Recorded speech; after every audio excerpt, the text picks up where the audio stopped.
We are live. Another episode. MMASucka Live, episode 3003, whatever you want to call it. I'm joined, obviously, once again by my man, Dan Rose. You can check him out at Dan Rose MMA on all social media platforms. Dan, how's it going today, man? It's going good. It's actually cold as hell out here, buddy. Look at you spitting it off, starting out with the weather, not me. Right. Had a pretty cool interview last night. You said you checked it out with I did. Ramy and Nate from Homebodies. Some good peeps, and it was cool to get to chat with someone outside the MMA realm. And sometimes it's fun to just mix things up. Yeah. But we've got a lot going on this weekend, so no point in diddle daddling. We've got Titan FC this afternoon. We got LFA 99 this evening. You're covering both of those for MMASucka.com, correct? That is correct. Let's just dive right in. Titan FC, it's a one-sided title fight in the main event because someone missed weight. Is that correct? That is correct. You know what? To be completely honest with you, I haven't seen the weigh-ins, but yeah, I read the same thing, so I'm not sure. I just don't understand how you can miss weight in a title fight like this.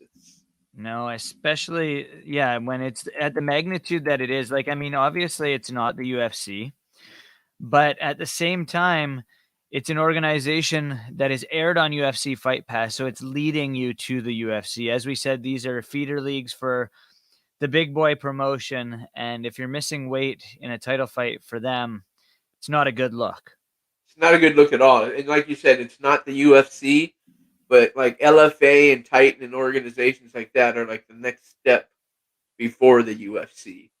So you can bet that the UFC is paying attention to what's happening. So when Exactly. So you miss a reading, weight, it's not good. reading the weigh-ins, Danny Sabatello is only allowed to win the title. I mean, I guess he's looking to defend the title himself anyway. So he's facing Damon Blackshear, who missed weight. He weighed in at 138. So not just by a pound, but he missed it by 3 full pounds. So Yeah, it's not good. that's uncalled for. The rest of the card looks pretty decent as well. Mohamed Naimov against Olivier Murad for the featherweight title. So 2 title fights on this card.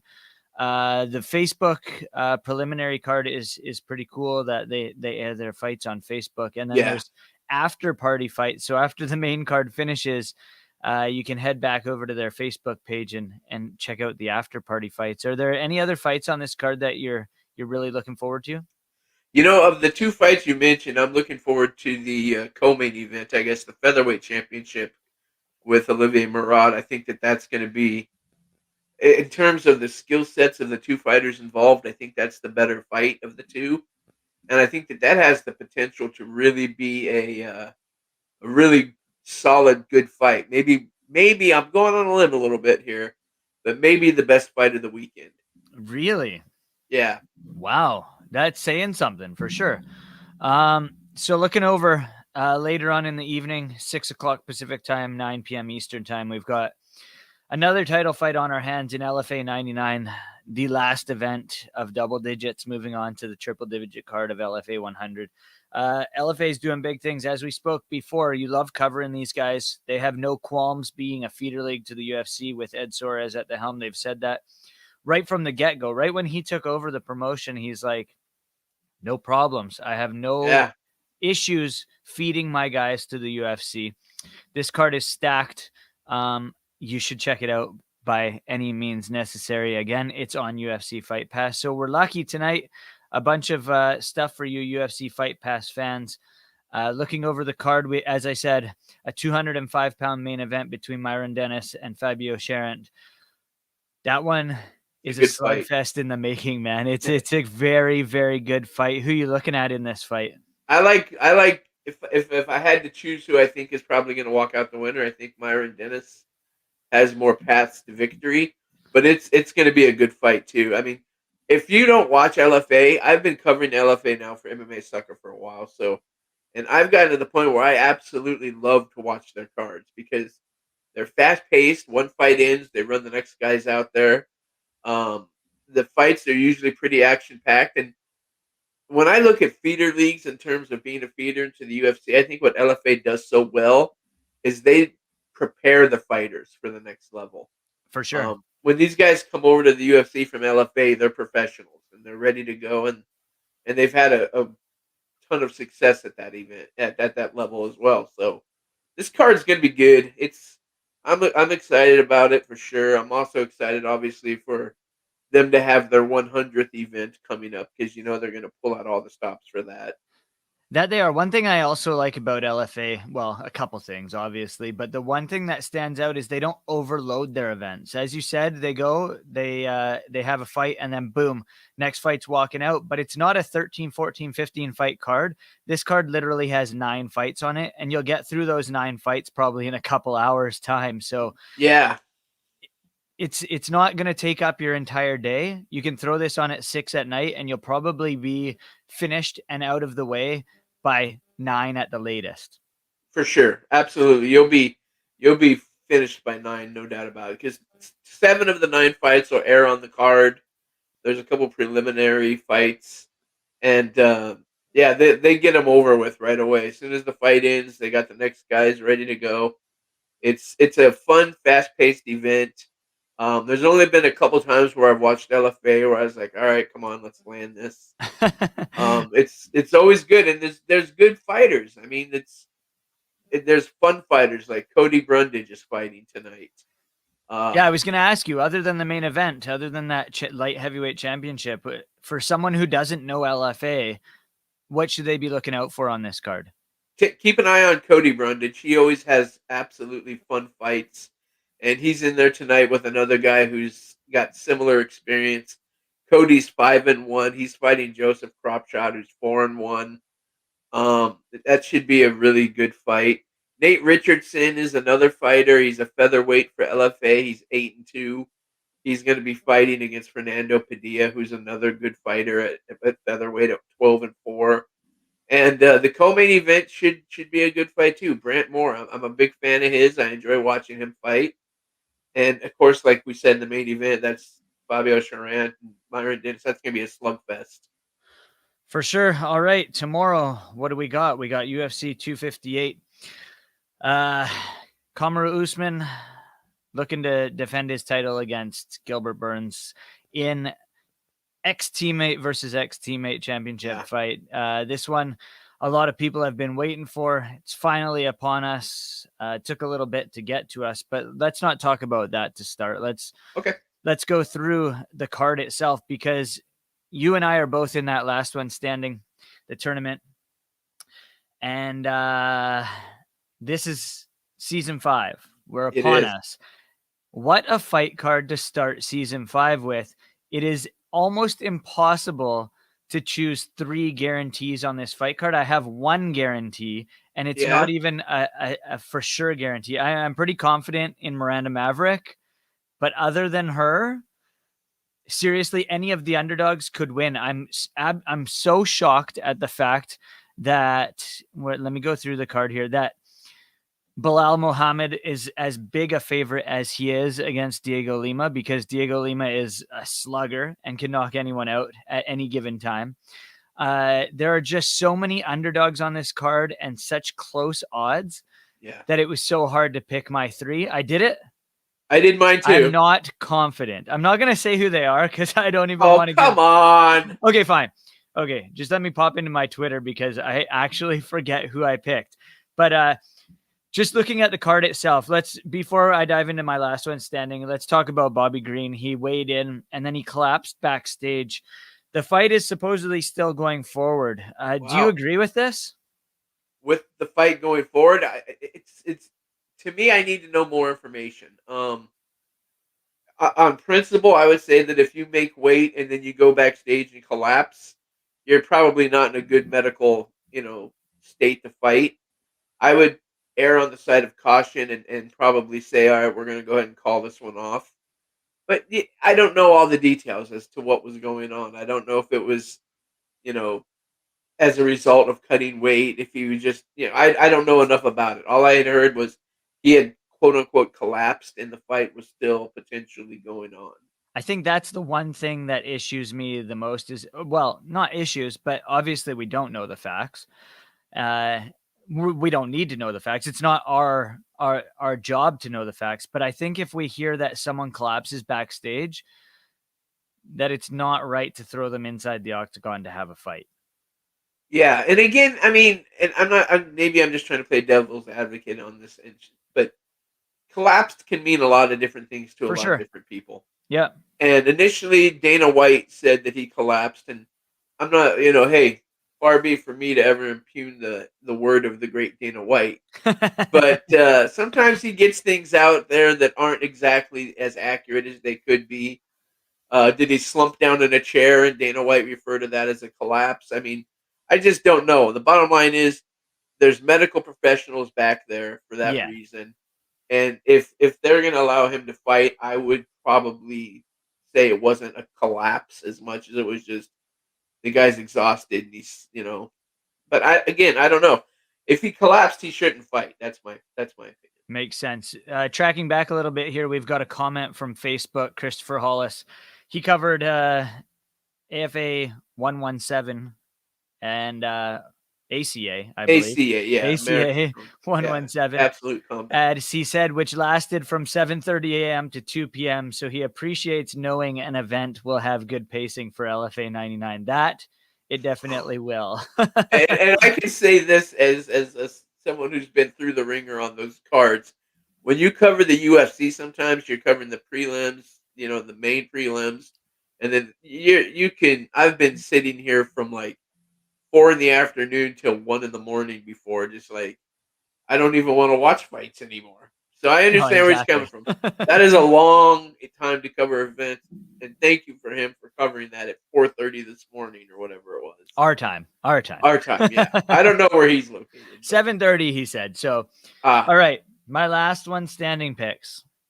Here we go. These are them. As I said, Miranda Maverick, the one that I'm the most confident in. Jillian Roberts being Canadian, don't care. Miranda Maverick was our number one pick for our February prospect of the month. So I got her. I took Ricky Simone, and I know Brian Kelleher can knock anybody out at any given time, but Ricky's just so durable, and I feel like he'll be able to grind and grit away a performance here.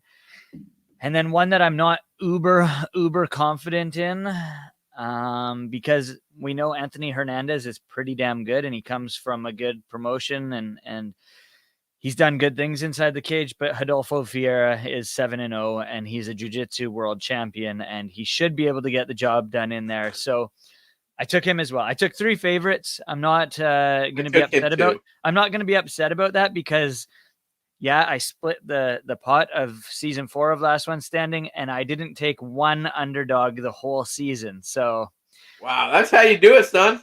Yeah, you got to sometimes play the safe bets. This one, though, as I said, any fight on the card could have an upset, and it wouldn't be an upset because it's just super evenly matched. Oh man, like looking at the odds, they're so close. There's so many plus 135 or plus 115 to minus 135, plus 120 to minus 140. Like I can count at least 6 or 7 of them on the card, and the biggest favorite, as I said, is Bilal Mohammed at minus 470 against Diego Lima, who's a plus 375. Now, not necessarily in terms of the Last One Standing, but if you're going to throw a solo bet on someone at plus 375 with Diego Lima, it's not a tough bet by any means. Or go ahead and keep your money. You're that confident in Bilal, eh? He's one of my picks. Yeah. Really? I think Bilal. I also have Rodolfo like you do. Yeah. I have Bilal, Rodolfo, and I have not Kelvin Gastelum.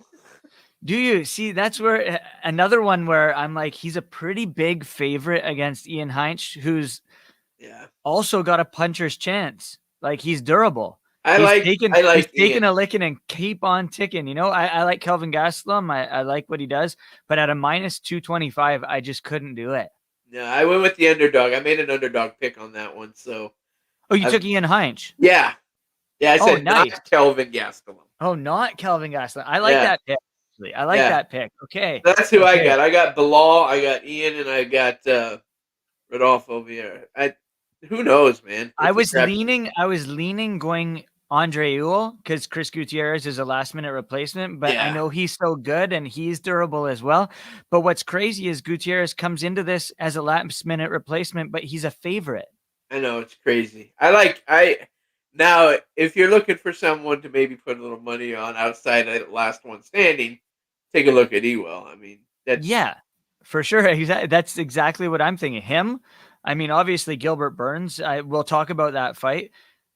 Macy Barber could win her fight against Grasso. Like looking at every single one of these, Jim Miller, we know could tap out Bobby Green. He could lock onto a guillotine at any point. And especially now not knowing exactly what condition Bobby Green's going into this fight in. I'll be honest with you. I liked Jim Miller as the live underdog prior to the incident with the collapse and all that. So did I. He's so talented, so experienced. If this is a parlay paradise, if you want to. You could parlay every single fight on this card if you really wanted to, because like Phil Rowe is a plus 120 dog. He was on our prospect watch for February, and he's taking on Gabe Green, who's a minus 140, which isn't huge odds difference. No, it's not huge. But like Phil is great, and coming into this fight, another tough call. So let's go over the main card then, I guess. Okay. Starting things off, we got Julian Marquez against Mackie Pitolo. Again, Marquez, a huge favorite. I don't think, if I'm looking at his Tapology or Sherdog or his record here or whatever, he hasn't fought since 2018. He's coming off of a loss to Alessio Di Chirico, split decision, albeit. And that was at the Ultimate Fighter 27 finale in 2018, mid 2018. That was a ways. He's coming into this fight as a favorite. Yeah, that's something that I don't get. Again, I like Pitolo personally in this fight. As do I. He's a guy who obviously, coming into it, the only thing going against him is that he's on a 2-fight losing skid against two very good fighters. Yes. Darren Stewart and Impa Kasanage. So he beat Charles Byrd. He's riding 1-3 in his last 4. So I guess that could be why Julian Marquez is the favorite in this. Maybe because he has more fights and he's I don't know. I just don't get why he's the favorite. How do you think he wins the fight? If he wins the fight, he's probably going to wrestle him, right? Yeah, that's he's a scrapper for sure. By any means necessary, he's a scrapper. But if I were a betting man, I'm not taking him as a favorite. I'd take Mackie in this fight. So would I, because I think that if they spend their time standing, and sometimes Marquez has the propensity to do that, I think it's a matter of time before he gets taken out.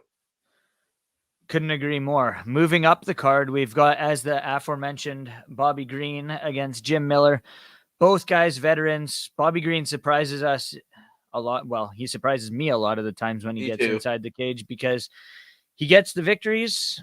He does it with his hands at his waist every single fight. Doesn't get pieced up all the time, which I'm surprised because his hands are never up. But he's able to get the job done. He lands crisp strikes when he has to. He knows when to wrestle when he has to. He's very smart inside the octagon, other than having his hands down at his waist. It works for him, though, is the thing. So not knowing the whole story behind the backstage stuff, I'm going to lean Jim Miller in this fight, and I'm going to lean Jim Miller by a stoppage, not in the first, but in the second, probably. I think he gets it done with a submission. I mean, if you were going to draw it up, I think that's how you would draw it up. If you, in your mind, Jim Miller wins the fight, I think he wins by submission. Dude, I might be wrong here. I probably am. But anytime you have somebody like Jim Miller, you're going to have to go an extraordinary length to get me to count him out. There's so much experience there. There's so much talent there. He doesn't look like someone, if you ran into him, say, at the grocery store, you would think, wow, there's a guy that's potentially going to kick my ass. No. But he is. Exactly. And, I just think that it's I can't sell him short. He's He's risen to the occasion too many times for me to not give him a better than, fair shot at this fight. And, Bobby Green is a talented guy. Like you said, he fights an interesting style and all that, but he's been taken down before. And if, that's where Jim Miller yeah, shines, is and obviously on the ground. if Jim Miller takes him down, I don't know that he'll get back up. No, that's the thing is, so Bobby Green has been taken down, but he's a guy who's very good at popping right back up to his feet. Yeah. He literally hits his butt and he's scooting right back to the cage, up. right? He's not necessarily in the middle. Even if he does get taken down in the middle of the octagon, he's automatically walking to the cage. So keeping him there could be tough.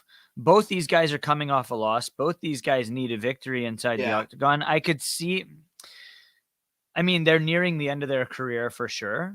They both need a victory. But again, I think I'm leaning Jim Miller in this one. It sounds like you are too, or? Yeah, I am. I'm leaning towards Jim Miller in this fight. It's like having a Velcro octopus wrapped around you. He gets you on the ground. I just don't know that he'll be able to pop right back up with. And if he does pop right back, he'll probably pop right back up with Jim Miller wrapped around his back. Exactly. So. Going up the card is one of the fights that you're picking. Ian Heinisch against Kelvin Gastelum, 185-pound matchup. Gastelum coming into this one, and he is coming off of a 3-fight losing skid, the longest skid in his career, I might add. Yes. And Ian Heinisch is coming off a victory, a big overhand right to ground and pound victory over Gerald Meerschaert.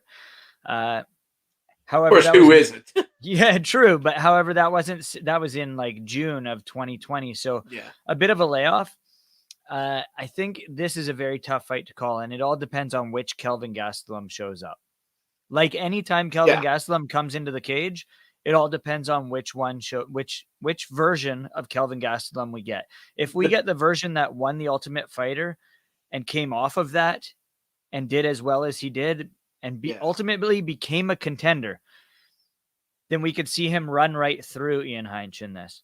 If we see the Kelvin Gastelum that missed weight, that didn't fight his smartest fight, that tried to slug it out, because that's not who he is. He's not a striker at heart. He's a wrestler and he's a grinder, and he wants to get the fight to the ground and beat the shit out of the guy. So if we see that Kelvin Gastelum, he wins. If we don't see it, Ian Heinisch is going to piece him apart and take a decision, I think. I see this one as a flip of the coin, but if I'm flipping the coin and I'm landing it on my hand, I believe I see Kelvin Gastelum earning a decision. Yeah, that wouldn't surprise me. And it's funny because you think Kelvin Gastelum, and he's a wrestler. He's not a striker. But then you watch him stand with, Insania and how he looked in that fight. I think if he shows up looking like that, he picks Ian apart. But I think if he shows up like I just don't see him. You would think a 3-fight skid would provide all the necessary motivation. But I just don't see him being as motivated as he was the first time up the mountain. And I just think that he's going to get stung here. And I don't know. I just think he's going to be stubborn, and I don't think it's going to go his way. Could be a prop bet to look for if Heinisch could get the finish within the distance, because I think if he doesn't, he loses. Yes, exactly. I think Ian Heinisch coming into this fight has to know that he has to stop Kelvin Gastelum. Yeah. There's no way he's going to grind him, and he's not going to push him up against the cage and keep him there. Kelvin's far too good at wrestling for something like that. You're not going to beat Kelvin Gastelum playing that game. No, not at all. Unless you're up the food chain from him in grappling, and Ian's not. So. All right, co-main event. Now, you know what? This is a $70 fight card, and it's tough to spend $70 on this fight card, but I don't mind the co-main event all that much. I'm a fan of Macy Barber. I'm a fan of Alexa Grasso. I think this could be a very, very interesting duel. Don't get me started. On this fight itself or the fight card? On this fight itself and its place on the fight card. All right, I'll say this first. Do you think Macy Barber should have won her last fight, or do you think Roxanne Modafferi earned that decision victory? It was close. I mean, if Macy Barber would have been given the decision, it wouldn't have upset me. I'll put it that way. Ultimately, looking at it, she could be an undefeated fighter coming into this fight. Yeah, Regardless, she's coming into this fight as a slight underdog, plus 100, and Alexa Grasso is a minus 120 favorite. This one is a pick'em for me. The only difference that I see in this fight is that if Macy Barber were to win it, she's gonna win it by stopping Alexa Grasso. She's gonna beat the shit out of her on the feet, get her to the ground, and then ground and pound her and get the job done. And much like the last fight, if she's not able to do that, I think Alexa Grasso will be the one to get the fight to the ground, grapple her way to earning a unanimous decision. So it's one of two ways that this fight plays out.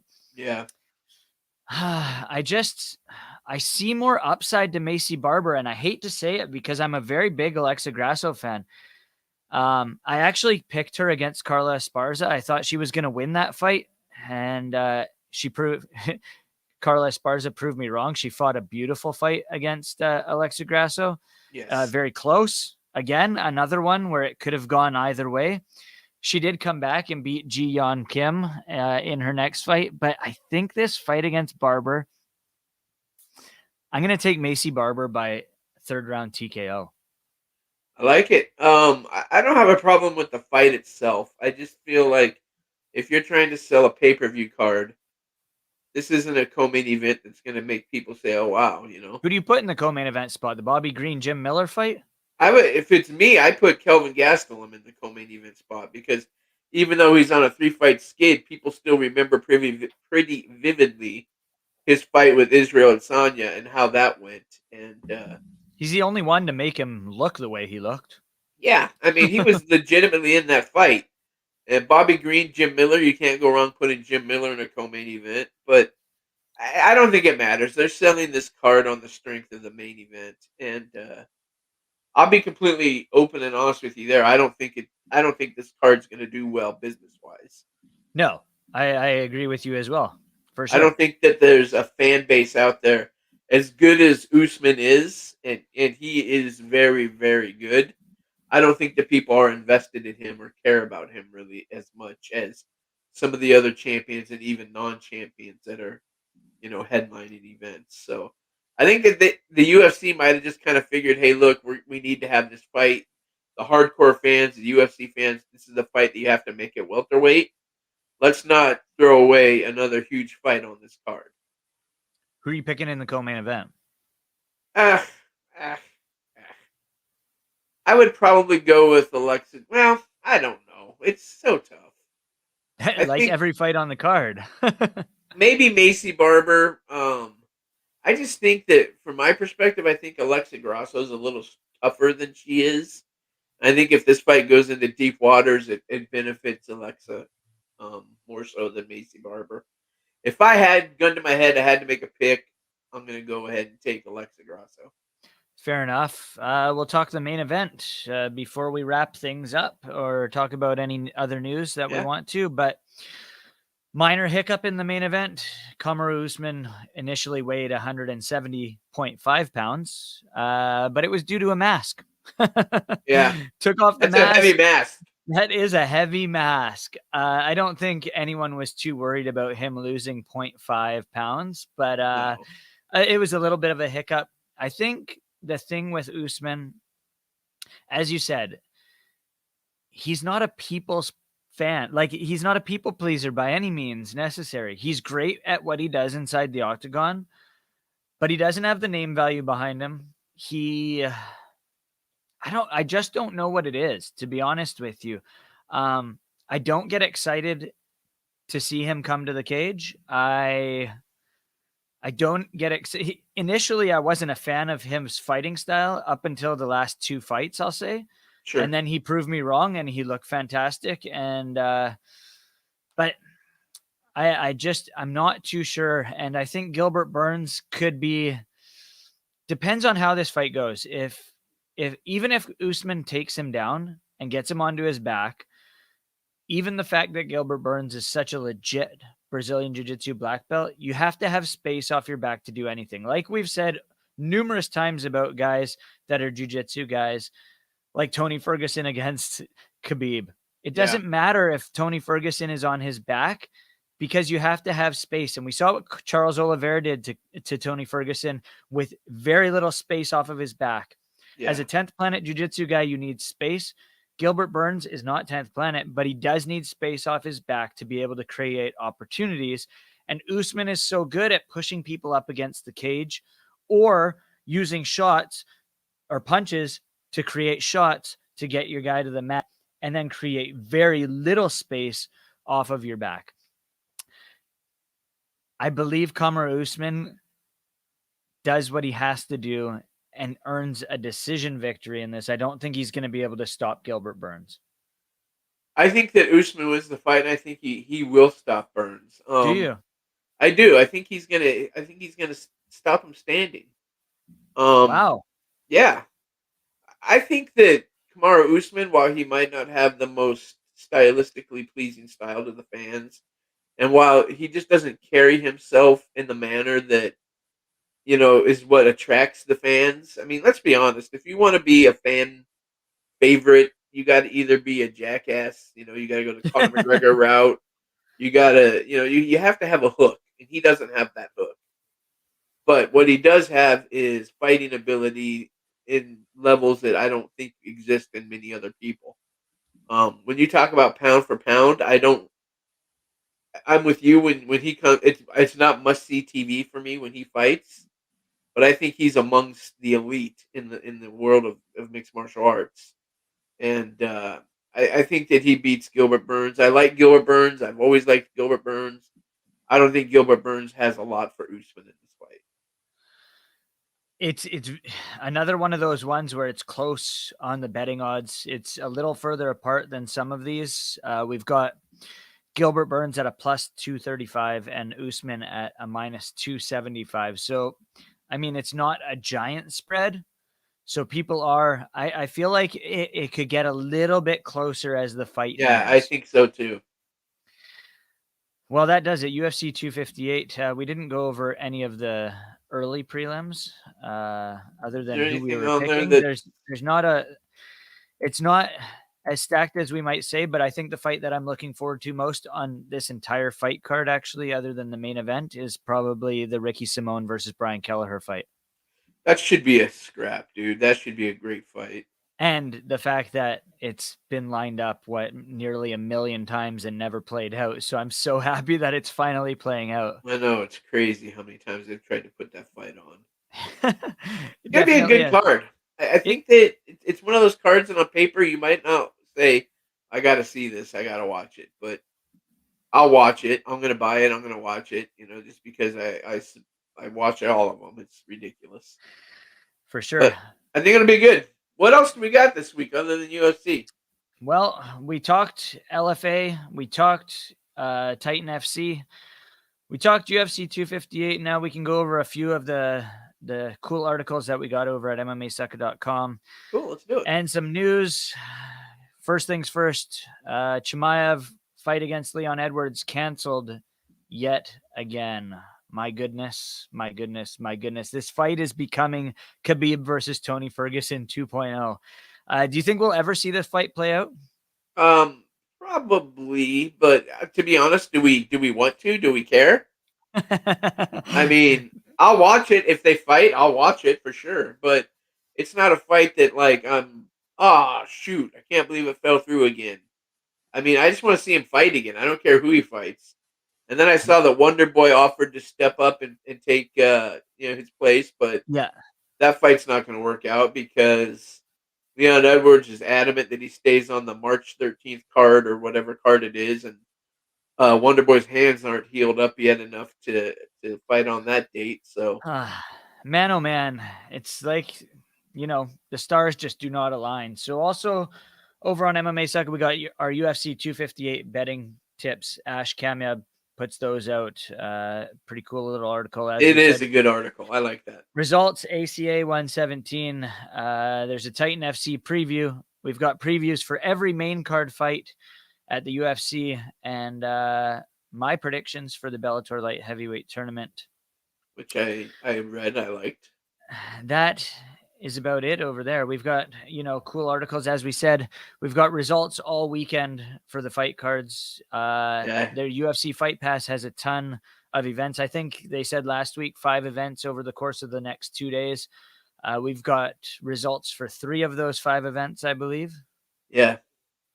We're not covering Lion Fight, but you guys can check that out as well. It's also on there this either tonight or tomorrow. It could be tonight. Yeah, I'm not completely sure. But anything else you want to say, Dan, before? Did you want to touch on the Mandalorian? Nah, we'll leave that one for the back burner, I think. Okay.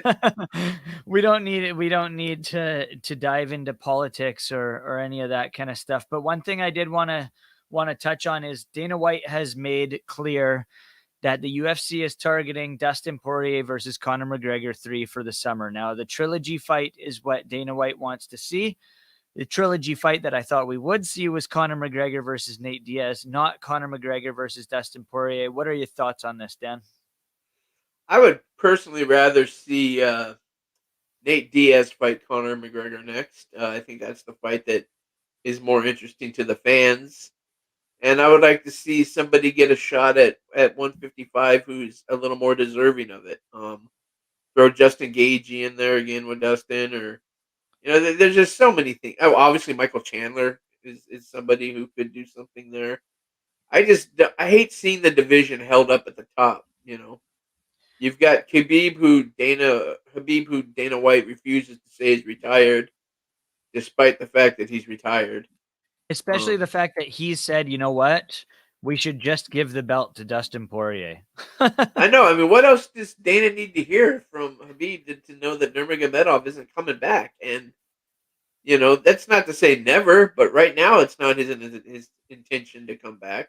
So exactly. Move on with the division. Let's do something special. Yeah. Something that's special. What I would think. Something special is clear. And we saw that. We didn't touch on it. We might as well touch quickly on the fact that Bellator signed an agreement with Showtime and has set up a few amazing cards, which also include the light heavyweight Grand Prix, which I love the fact that Bellator does these. It's interesting to see that the champion will be in the Grand Prix despite still holding the belt, and the belt. I don't even understand how it all works, to be honest with you. Like, is it an interim belt that the champion of the Grand Prix gets, or like? No, it's like the featherweight division. If you beat the champion during the run of the tournament, you become the champion. Yeah, and then you also get a Grand Prix belt at the end if you win $1 million. Yeah, and $1 million. Okay, so the matchups that we have at hand: Ryan Bader versus Leota Machida, a rematch from 2012. Both men have definitely changed. Corey not going to go the same. Corey Anderson against a guy who I am not even going to attempt to say that name because it's way too many syllables. Champion Vadim Nemkov versus Phil Davis, a very interesting matchup. And Anthony Johnson, the one match that everyone wants to see, against Ul Romero with a knockout guaranteed to happen in the first round, I'm sure. Let's talk about all the fights. Let's start with Bader versus Machida.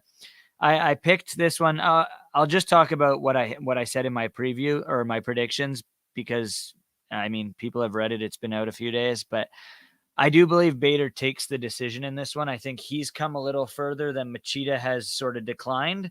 If Machida wins this one, he's got to show his striking prowess and not allow Bader to utilize his wrestling as much as we've seen Bader able to do. And we've also seen Bader, tap guys out as well as knock guys out in Bellator. So we've seen him progress a little more than Machida has. I take Bader in this one.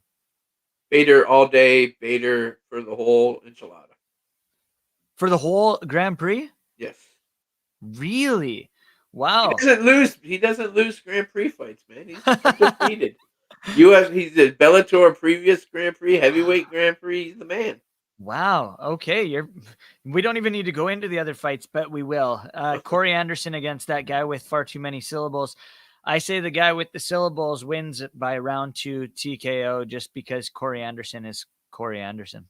I think Corey Anderson wins, and I I scratched my head legitimately at how that guy was invited into this tournament over Really? other light heavyweights who have fought for Bellator and have performed in Bellator. I mean, he just wasn't someone that I was expected to see in the Grand Prix, but he's here. He's fighting Corey Anderson. I think Corey Anderson wins, but again, it's not a fight that I would really care about. And then we have Vadim Nemkov versus Phil Davis. Nemkov, this will be his first title defense. He's riding a 7-fight win streak, finished 6 of the 7 opponents, and beat Bader in his last fight. I believe he gets the victory in this one. Davis obviously has to rely on his wrestling, which I don't think he'll be able to even get close to Nemkov. I think his footwork, his striking, his standing, everything is far too good for Phil Davis, and I think he gets the finish within the distance. I can see that. Davis is really durable, though. He is. Yeah, Nemkov definitely has more ways to win than Phil Davis does. That's for sure. And Nemkov is a great fighter, so I think he wins that fight. And basically, the fight that they're utilizing as their main event for the whole Grand Prix, Anthony Johnson versus Ul Romero, he gave the fans what they wanted to see. Scott Coker basically that's what he does. He said, I am going to put the two guys that everyone wants to see fight each other up against each other. Scott Coker doing what he does best. And a fight for the fans is for sure. He said, if we waited and put these guys on opposite sides of the bracket, somebody gets hurt. Somebody can't fight. Things happen in this sport. Things change quickly. So let's get it done. I'm picking Ul Romero first round knockout. Yeah, I think Yoel wins and wins handedly. I haven't obviously seen anything from Anthony Johnson for a very long time. Nobody has. Yeah. But I think that he's coming back, and it's not going to go well for him. Not coming in there in your first fight back against a guy like Ul Romero. Of course, let it be known too that if he catches Yoel clean, Yoel goes night too. Well, so. Rumble has hands that no one can withstand. But speed is not even within the same realm. No, not at all. All right, we've gone over 40 minutes. Typically we go 30. I'm not upset about this one, but anything else you want to chat about before we let the fans go?